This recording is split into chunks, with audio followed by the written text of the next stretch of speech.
হালকা হালকা শীত চলে এসছে, তাই মনটা একটু গুড় গুড় করছিল। তাই মাকে সাহস জুগিয়ে কোনো রকমে বলে ফেললাম মা একটু গুড়ের পিঠে করার জন্য। তো মা দেখলাম একটু সারাদিন খাটাখানির পরেও একটু বিরক্ত বোধ হচ্ছিল বটে, কিন্তু মা আর আমার আবদারটা ফেলতে পারেনি। প্রথমে গরম জলের মধ্যে গুড়টা মিশিয়ে নিয়ে পাতলা করে নিয়ে তার মধ্যে চালের গুঁড়ি ময়দার গুঁড়ি মিশিয়ে গুড়ের একটা মণ্ড তৈরি করে নিল, নিয়ে ফটাফট গুড়ের পিঠেগুলো ভাজতে শুরু করলো।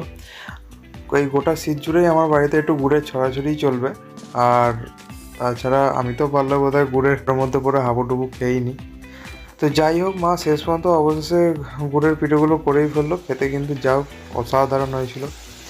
তো তোমরাও কে কে গুড়ের পিঠে খেতে ভালোবাসো বা গুড় সারা শীত জুড়ে খাও, গুড় খেতে খুব ভালোবাসো, একটু কমেন্ট করে জানিও। আর ভিডিওটা যদি ভালো লেগে থাকে তাহলে একটা লাইক দিয়ে চ্যানেলটা সাবস্ক্রাইব করে নিও।